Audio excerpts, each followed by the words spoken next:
Olá, este é o CNN Money, o podcast que te ajuda a tomar as melhores decisões. Hoje é quinta-feira, 8 de setembro. Eu, Thaís Herédia e Priscila Yasbeck começamos agora a deixar você muito bem informado sobre o que é mais importante na economia no Brasil e no mundo.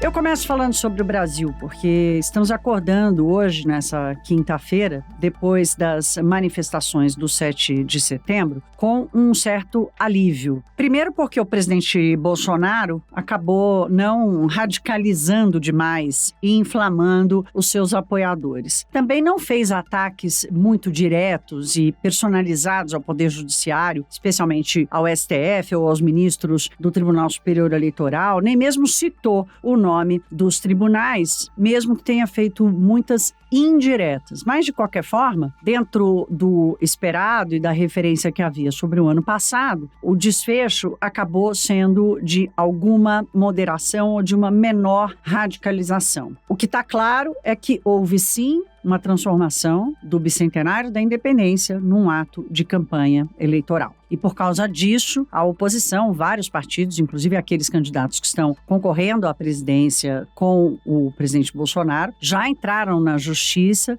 alegando crime eleitoral cometido pelo presidente por ter usado eventos oficiais para fazer discursos e atos eleitorais. Bom, olhando para o dia, para a reabertura dos mercados hoje, nessa quinta-feira, afinal de contas o Brasil ontem ficou fechado enquanto o mundo vive uma volatilidade gigantesca. Aqui no Brasil não é segredo para ninguém que boa parte do mercado financeiro tem uma preferência pelo presidente Bolsonaro. E mesmo que ele tenha falado apenas para convertidos nos eventos de ontem, na avaliação de alguns gestores, o presidente acabou ganhando força. Ele ganha, sim, alguma coisa. Não necessariamente votos, ainda mais votos femininos, depois do que ele disse ontem sobre as mulheres, fazendo comparação das primeiras damas, pedindo que os homens solteiros se casassem com princesas, como se essa fosse a referência da mulher brasileira. Então, não necessariamente vai ganhar votos, mas de qualquer forma, até como disse Caio Junqueira, analista político da CNN, ele reforça que o bolsonarismo, mesmo que o presidente perca as eleições, o bolsonarismo é um movimento que tem força no Brasil. A briga na justiça eleitoral, na visão do mercado financeiro, é um capítulo à parte e não vai gerar efeitos de curto prazo. Portanto, diante desse cenário, é o pragmatismo que vai prevalecer nessa reabertura dos mercados hoje. Até porque ontem lá fora foi um dia de recuperação naquele clima de má notícia vira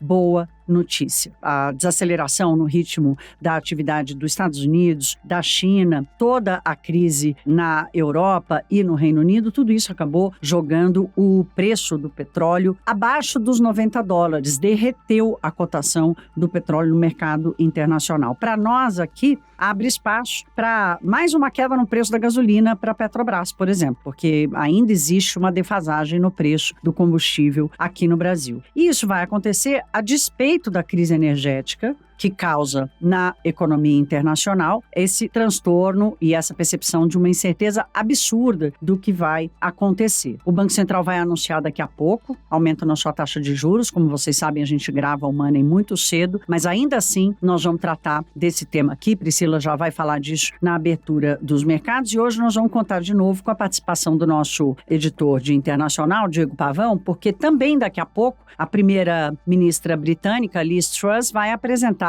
o seu plano de governo, o seu plano econômico de governo, que tem como principal objetivo garantir fornecimento de energia e segurar as contas de luz dos britânicos. Vamos por partes. Priscila Yasbeck chega para contar a abertura dos mercados de todo esse clima e leitura da economia internacional.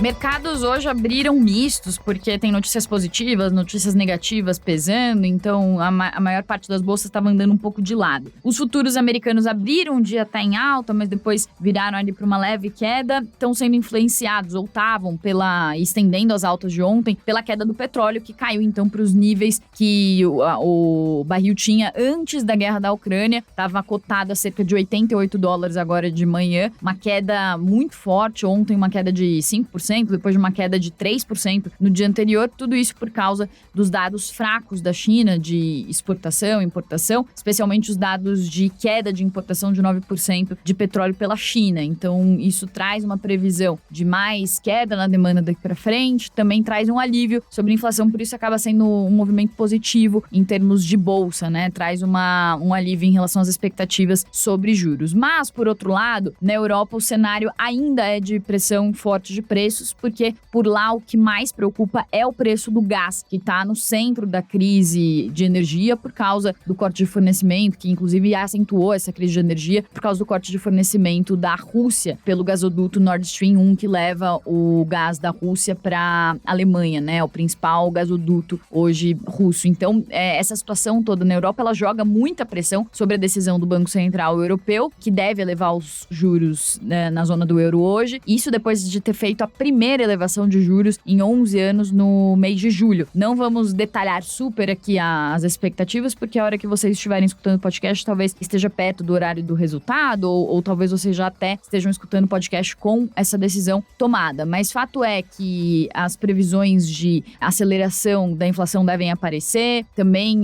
mais previsões de crescimento mais fraco da economia, de mais desaceleração na economia do euro. Isso deve gerar também um temor sobre recessão. Também é importante a questão da queda do euro, que foi provocada até pelo agravamento da crise de energia. Também traz uma previsão de que os custos de importação vão aumentar e uma dúvida muito grande se esse aumento de juros vai ser capaz de conter o aumento dos preços, que deve vir também por essa via, pela desaceleração da moeda, que torna os custos de importação mais caros. Então, tudo isso aí no centro da discussão da decisão de juros do Banco Central Europeu. E aí, tem um outro ponto também que vale destacar pra gente finalizar mercados, depois já vou passar a bola aqui pro nosso editor de internacional, Diego Pavão, que é a Ásia. Então, na Ásia as bolsas fecharam mistas, Xangai caiu por causa dos dados fracos ali da economia chinesa, apontando ali, aumentando os temores de desaceleração forte da China, também avanço de Covid em algumas regiões que está preocupando. Hong Kong também caiu, foi na mesma toada, também está sendo pressionadas as ações de tecnologia, principalmente por causa de riscos regulatórios. Só que a Nikkei descolou, a bolsa de Tóquio subiu mais de 2% por causa da previsão de aumento das exportações, justamente porque o iene está muito fraco, a moeda local está batendo as mínimas em 24 anos por causa da política ultra estimulativa de juros no Japão. Então, isso faz com que a moeda se desvalorize muito, né? Se o país não paga juros ou tem juros negativos, isso acaba atuando, né, como uma inibição ali da busca por títulos do país. Então, entra menos dinheiro, com isso há uma desvalorização muito grande da moeda. Por outro lado, isso ajuda as exportações, fica barato, né, comprar então os produtos que vêm do Japão. E um outro fator também é o PIB japonês, que superou as expectativas no segundo trimestre, ficou em 3,5%, e hoje também vai ter uma discussão importante do ministro das Finanças com integrantes do Banco Central japonês para falar sobre como conter essa desvalorização do iene. Então, a bolsa de Tóquio subindo mais de 2%, descolando dos outros índices na Ásia. Agora, então, vou passar a bola para o Diego Pavão, nosso editor de internacional aqui, para falar sobre um outro ponto importante nos mercados globais, que é o Reino Unido e os desdobramentos, então, da nova ministra, do pacote, né, que deve ser anunciado e detalhado pela nova primeira-ministra Liz Truss. Oi, Thaís. Oi, Priscila. Pois é, esse é um dos anúncios mais esperados do governo de Liz Truss, algo que os britânicos precisam muito ouvir agora e algo que precisa ser resolvido muito rápido, já que em breve os preços de energia vão disparar ainda mais no Reino Unido. A gente está gravando o podcast agora, pouco tempo antes da Liz Truss fazer o anúncio oficial desse plano de energia lá para os parlamentares em Londres, mas alguns pontos desse plano já foram adiantados pela imprensa internacional, pela própria agência Reuters, que confirmou algumas dessas características desse plano. Vamos lá. O primeiro ponto que a gente pode explorar, que é bem importante, é que esse plano envolve um pacote de 115 bilhões de dólares, ou seja, o governo vai ter que pegar esse dinheiro via endividamento, e isso acontece no momento em que o governo está se endividando cada vez mais, os títulos da dívida pública do Reino Unido estão despencando, a Libra também ontem chegou ao menor valor desde 1985, e o governo já tem também o maior endividamento em 8 anos, então vai ter que pegar mais dinheiro para financiar esse plano muito ambicioso, bilionário, para tentar cobrir essa conta de energia lá no Reino Unido. O segundo ponto importante para a gente destacar aqui é que esse plano não vai taxar as grandes corporações do setor de energia. Por causa desses preços disparando na Europa toda, várias empresas desse setor estão tendo margens de lucro bilionárias. Uma solução óbvia, e até algo que a própria oposição trabalhista do Reino Unido defende, seria taxar essas empresas e usar o dinheiro para cobrir essa conta. Só que Liz Truss descartou isso, não vai fazer isso. Segundo ela, taxar essas empresas desencorajaria investimentos nelas. Então, isso já não está sendo discutido mais para esse plano. O terceiro ponto importante para a gente destacar sobre esse plano da Liz Truss, a exploração de novas fontes de energia. O governo vai emitir 130 novas licenças para a exploração de gás e petróleo no Mar do Norte. É uma forma de tentar diversificar as fontes de energia do Reino Unido, ter uma menor dependência da Rússia e da energia de forma geral que vem do resto da Europa. O quarto ponto também vai mais ou menos nessa linha. O governo, a Liz Truss, vai instituir um fim da proibição de perfuração do solo. Em 2019, o parlamento britânico aprovou uma lei que proibia as pessoas de perfurar o solo do Reino Unido em busca de gás natural e petróleo. Na época, até, chegou a se citar um medo de que essas perfurações pudessem provocar tremores de terra. A Liz Truss disse que vai derrubar essa proibição. Seria uma forma também de aumentar a oferta de energia encontrada aí no solo, seja gás natural ou petróleo. Que bom, Diego, ouvir aqui tua explicação. Agora, tem uma dúvida muito grande sobre como é que isso tudo vai acabar, porque o Reino Unido está enfrentando. Você citou aqui o maior nível de endividamento, a Libra caindo para o menor patamar desde 85. Todo esse DNA de Margaret Thatcher exposto na Liz Truss, isso significa que, para sair da crise, talvez ela provoque ainda mais tempo de crise com o receituário que ela apresenta. Como é que os britânicos e as entidades lá fora, a imprensa de forma geral, está prevendo o desfecho para isso? Pois é, a perspectiva no Reino Unido não é boa. Esse, inclusive, é um dos grandes desafios da Liz Truss. E essa questão energética no Reino Unido agora é muito cara para os britânicos. É muito importante para os britânicos ouvir um plano que salve eles aí de disparos de preços de energia que vão acontecer a partir de outubro. O mercado também não vê com muita animação essa questão da Liz Truss se endividar ainda mais, pegando esse dinheiro para cobrir essa conta. A Liz Truss, inclusive, chegou a dizer que cortaria impostos e que não ofereceria um auxílio aos britânicos, um auxílio de dinheiro ali mensalmente para os britânicos cobrirem, pagarem essa conta de energia. E, além disso, existem instituições no Reino Unido, especialistas dizendo que o inverno, a questão do inverno no Reino Unido pode ser muito dura. Existem até instituições dizendo que pessoas podem morrer de frio no inverno porque muitas famílias mais pobres do Reino Unido vai ter que decidir se coloca comida na mesa ou se liga o aquecedor em casa. É uma situação bem desafiadora lá no Reino Unido.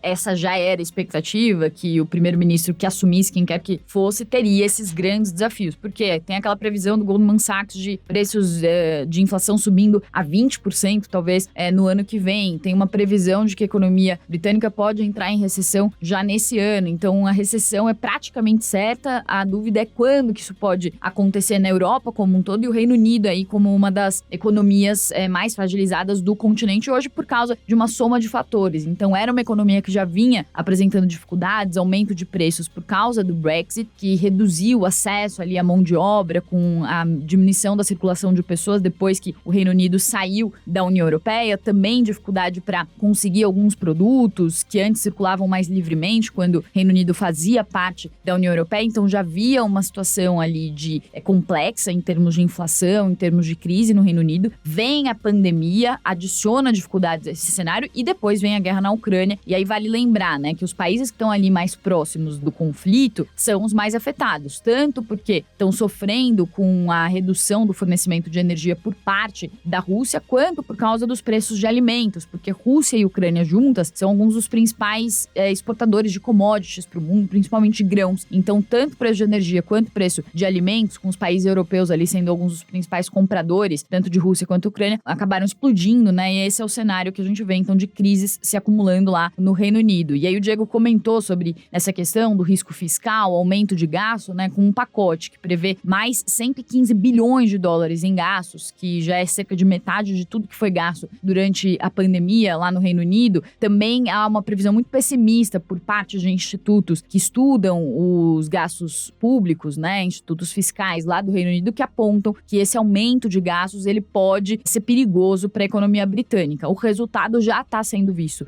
nos preços, como o Diego falou, então a Libra no menor valor desde 85, justamente por causa disso, aumenta o risco do país, os investidores tiram dinheiro da economia e a moeda se desvaloriza. E essa desvalorização da moeda também causa mais inflação, então é um ciclo que vai se retroalimentando ali na economia do Reino Unido. Mas não é só a economia do Reino Unido que está numa situação complexa. Como a gente vem falando aqui, esse cenário de desaceleração global, que vem por causa das crises que se somam, pandemia, depois guerra, acaba afetando as economias do mundo todo, em graus diferentes, claro, mas há uma preocupação muito grande porque União Europeia, China, Estados Unidos, os três principais motores da economia global estão desacelerando, com uma possibilidade muito forte de recessão na Europa, uma desaceleração muito forte nos Estados Unidos, 2 trimestres seguidos de queda já foram registrados no primeiro semestre, então se discute o quanto que isso pode ser chamado de recessão ou não, mas fato é que é uma economia que está desacelerando, e a China, que durante 3 décadas cresceu mais de 10% ao ano, nos anos 80, 90, nos anos 2000, já vinha desacelerando seu crescimento e agora a perspectiva é de um crescimento em 3 e 4% esse ano, que deve ser o menor crescimento em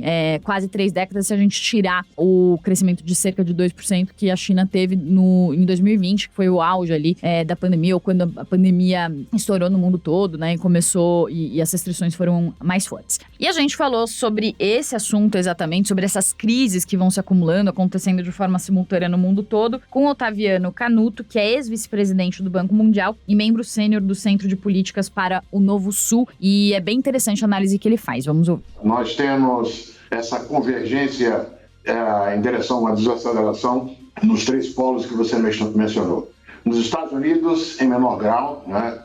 O fato é que até o ritmo, os indicadores de desaceleração dos Estados Unidos a jogar para o mercado de trabalho não estão sendo tão intensos quanto é o caso na Europa e na China. A China, por outros motivos, não se trata de choques de custos, mas a desaceleração chinesa é um fato, tem a ver com as consequências da política extrema de Covid-0, tem a ver com a situação calamitosa da indústria de construção, a paralisia dos investimentos em construção, e tem a ver também, e isso combina com também a Europa, com os efeitos da mudança climática.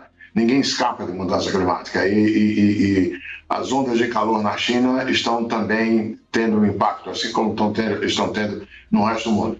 Agora, um detalhe importante é que dos 3 aí, quem parece estar tendo um impacto relativamente menos intenso é os Estados Unidos. Agora, a Europa vai ter que lidar com a desaceleração do nível de atividade econômica, recessão, o que é muito provável, embora ainda mostrem existência dos indicadores, alguns indicadores de mercado de trabalho, por exemplo, e a transição do modelo energético. A Europa fez uma aposta em usar o gás como uma forma de transição energética que seria menos danosa do que o petróleo e o carvão, é claro, inclusive abdicando, pelo menos no caso da Alemanha, da energia nuclear, né? Mas isso está sendo que ser revisto agora e a Europa vai ter que caminhar nas 2 pernas no que tange a transição energética. Infelizmente, tendo que recorrer a carvão, porque é péssimo, mas, por outro lado, também já revendo a não utilização de energia. É um processo de transição inevitável. Interessante, né? A análise, Otaviano Canuto, é sempre bom ouvi-lo porque ele faz uma análise bastante ampla do que está acontecendo, com repercussões não para esse dia a dia ou para a tomada de decisão dos mercados, mas para onde o mundo caminha. E tem um outro tema legal também, quer dizer, legal, né? Legal do ponto de vista do noticiário e como é que a gente trata ele aqui no Money, que eu e Priscila vamos preparar, que é sobre o fortalecimento do dólar. Vocês se lembram? Na pandemia isso já tinha acontecido, depois com o aumento do debate, o crescimento do debate sobre a desglobalização, veio a guerra da Ucrânia e a conversa era, será que acabou a era do dólar fortalecido, do dólar como moeda mais forte do mundo, como referência monetária e financeira do mundo? E o que nós estamos vendo agora, com a queda histórica e em libra esterlina do Reino Unido, o euro, demonstra que não, né? Provavelmente aquele prognóstico estava um pouco antecipado ou equivocado. Talvez o mundo ainda precise conviver mais tempo com o dólar sendo essa moeda forte. O que vocês acham desse tema para a gente debater aqui no Money? Se gostarem, manda mensagem. Vocês já sabem onde encontrar a mim e a Priscila nas redes sociais. O Money de hoje fica por aqui. Um beijo, se cuidem e até. Tchau!